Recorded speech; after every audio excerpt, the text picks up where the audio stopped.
कहाँ कहाँ जाके पहुंचता था। ऐसा हल्का सब तुम है, निष्काम के लिए तुम हल्का हो जाओ। तुम तो मैं और मेरे में ही फंसा पड़ा है तो हल्का का है। किसी का काम भी होएगा तो बोलेगा अभी नहीं, पीछे आऊंगा, अभी तो मेरे को काम है। दूसरे के काम के लिए तुम ऐसा जवान हो जाओ, जवानी मिल जाएगी वापस, तंदुरुस्ती मिल जाएगी जब तुम निष्काम में दौड़ेगा। दादाजी 85 इयर्स का दौड़ता था, हमारे से जास्ती तकड़ा दौड़ता था। खाली निष्काम का कोई सड्डा आवे बस आधी रात को भी चला जाए। आधी रात को उठ के लेटर लिखता था, एकदम सुबह को उठ के वो खुद ही चला जाता था वीटी में लेटर डालने के लिए, वीटी स्टेशन पर। और भाई किंग सर्किल पे ही जा डालो, बोला नहीं हम तो वीटी पड़ जाएगा, तुम महसूस तो तुमको बोलेगा अभी तो तुम इधर ही डाल के आएगा नीचे, हमको बड़ी पोस्ट ऑफिस में डालने का है। जैसे जल्दी लेटर निकले, भाई किसी कोई काम है क्या लेटर का? नहीं, एक विधवा को लेटर लिख रहा हूँ, वो आंसू बहाती है उधर, बहुत दुखी है, ये लेटर पहुंचेगा वो शांत हो जाएगी, वो आपघात नहीं करेगी, वो दुख का दिन भी उसका नहीं कटे दुख में। हमारा लेटर जल्दी में जल्दी पहुंचना चाहिए। और तुम क्या करता है? तुम अपने धंधे के लिए, बेटे के लिए जल्दी जल्दी जाएगा, दूसरे किसी के लिए कभी दौड़ा है? दौड़ा धूप किया है? कोई बीमार है रोज अस्पताल में जाना, रोज 2-2 बारी उसको अस्पताल में देखने जाता था भाई जैसे जल्दी ठीक हो जाए। वो बोलता दादाजी डॉक्टर ने बोला 6 महीना तुमको सोना पड़ेगा सीधा। तो बोलता था नहीं, तुमको 1 महीने के अंदर उठाऊंगा, काय का 6 महीना, अभी अभी तुम उठ सकता है, अभी तुम तंदुरुस्त है, तुम खाली अपने को बीमार नहीं समझो। बस उसको ऐसी शक्ति आ जाती थी। और डॉक्टर साहब पूछते थे भाई तुम कोई अलग दवाई करता है क्या, इतना जल्दी कैसे फायदा हो गया? ये तो अजब की करामत हो गई है, हमने तो समझा 6 महीना तुमको सोना पड़ेगा, ये जल्दी कैसे उठा? वो बोलता था हमारा गुरु आता है रोज अस्पताल में, हमको ऐसी शक्ति दे के जाता है जो हम समझता ही नहीं है कि हम बीमार है, हम बिल्कुल तंदुरुस्त हो गए। ऐसे उठ के और नाचने लगता था पेशेंट्स। जो तुमको कभी टाइम है किसके पास अस्पताल में जाके और उसको आत्मा में टकाओ? नहीं, जाके पूछेगा क्या तकलीफ है, क्या हुआ है, कौन से डॉक्टर की दवाई किया है, कब मरने वाला है, तुम कब जीने वाला है, ऐसा जाके शरीर की बात पूछेगा। और अस्पताल में जाओ, उसको पूछो, मैं उसी को बोलो मैं तुमको ठीक करने आया हूँ, तुम है ही ठीक, किसने बोला तुम बीमार? आत्मा में टिका के आता है किसी पेशेंट को, या ऐसे ही खाली देख के आता है? कभी भी कोई बीमार हो तुम उसके पास रोज जाओ, तुम कितना दिन हुआ गया है, अब तुम नहीं छोड़ता है और खाली आत्मा बोलता है या तुम सत्संगी कहलाता है, तो ये कोई सत्संग नहीं है। सत्संग माना पहले पहले तुमको वैराग वृत्ति हो, वे सब देखे, तुम्हारे आदृश्य से देखे, तो उठता कैसा है, बैठता कैसा है, खाता कैसा है, बोलता कैसा है, चंचल है कि इस तरह है, कैसे चलता है, तुम्हारा आदृश्य कोई देखेगा तभी ज्ञान समझेगा। तुम इधर से जाके क्या करता है सारा दिन, कैसे चलता है घर में, कैसे मरता है, जैसे पहले था तैसे ही अभी है। एक भी आदत अगर तुम्हारे में कोई देखेगा तो तुमको सत्संगी बोलेगा।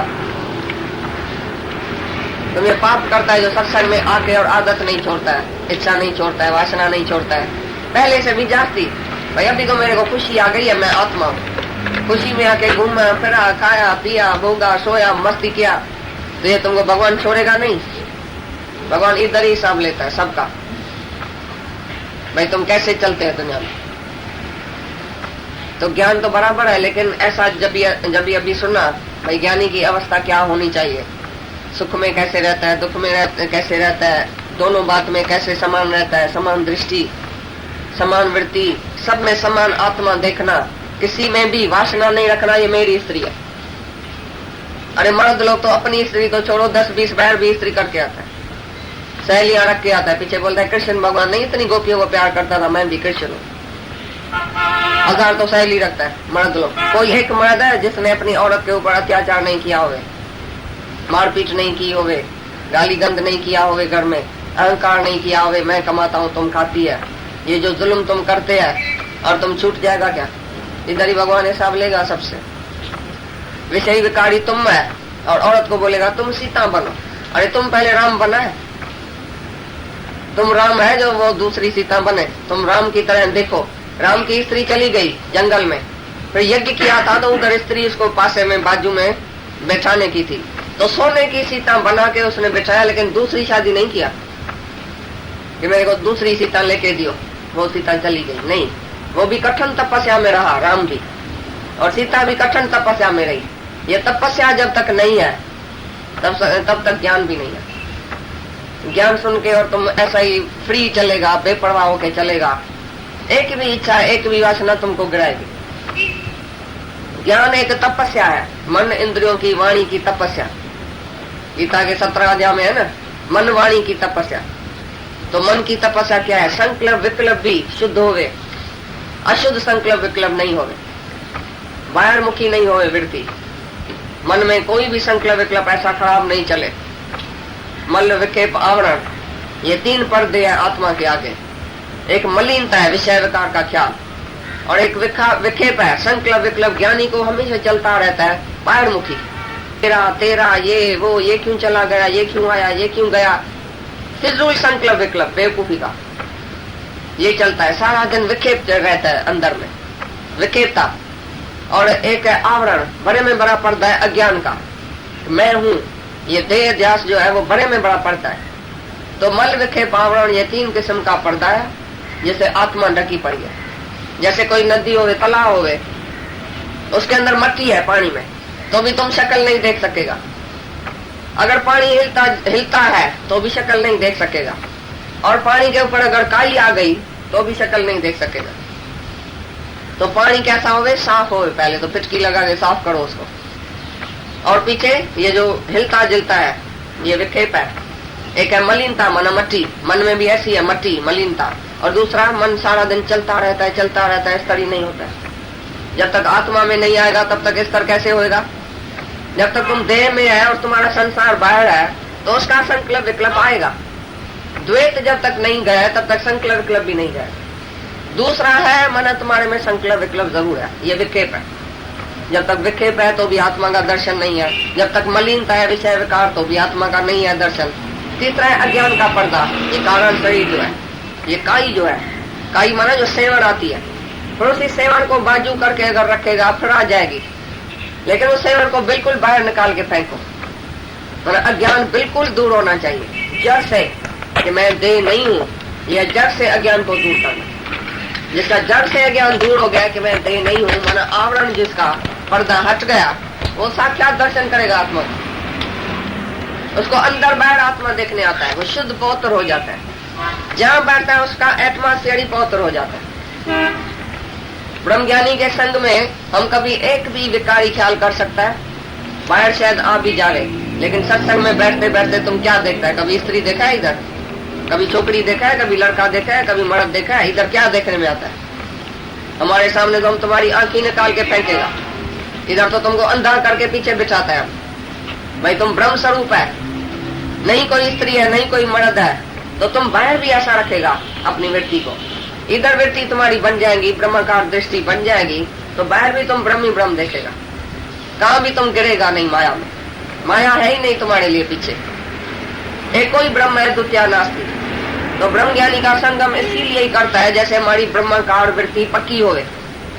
हम लाए हैं गुरु द्वार से ब्रह्माकार वृत्ति को, ऐसा संभाल के रखना। मन को बोलता है ये संभाल के रखना, ऐसी वृत्ति 24 घंटा ऐसी वृत्ति रहे कि हम आत्मा ही आत्मा देखें, भगवान ही भगवान देखें, तभी माया से छूटेगा।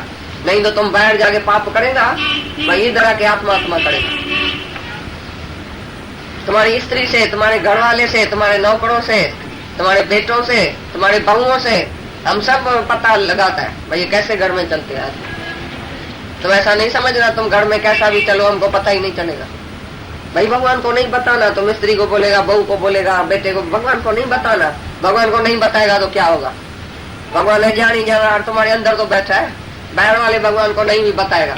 तुम्हारे अंदर में ऐसा छिपा बैठा हूँ जो अंदर ही तुम्हारे विवेक की चुनरी पहनता हूँ। भाई ये सत्य है, ये सत्य, ये राइट है, ये रंग है, तुम रंग कर्म करो, अंदर ही नींद फिटाता हूँ तुम्हारी। ऐसा भगवान कोई ऐसा जैसा है क्या? खाली पैर है क्या? खाली एक शरीर में है क्या?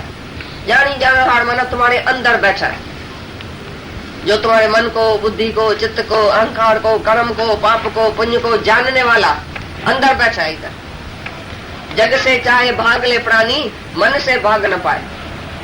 ये मन भी एक ईश्वर का रूप है, अंदर ही बैठा है। तुम्हारे से भूल करा के फिर बोलेगा तुमने भूल किया, काहे के लिए भूल किया? तुमको भूल कराता है, फिर बोलता है तुमने भूल किया, बताता भी है।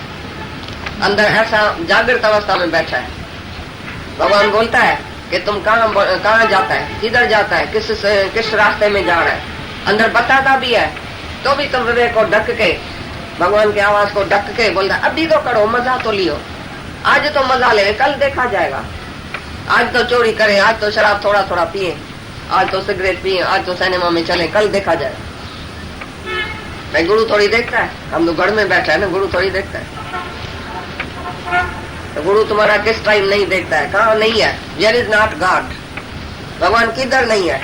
एक आदमी जाके पाप करके पक्षी को मार के आया, बोला भगवान कहाँ भी नहीं था, मैं पक्षी को मार के आया। गुरु ने बोला तुम बैठो, भगवान कहाँ नहीं था, हमने सब समझा, तो तुम्हारी वृत्ति कहाँ है। घर में जाके पाप करता है और बोलता है भगवान थोड़ी है इधर।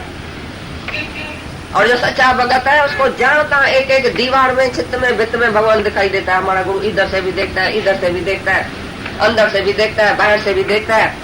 जो गुरु के साथ साथ चलता है, जिसका गुरु अंदर प्रगट हो गया, भगवान अंदर जिसके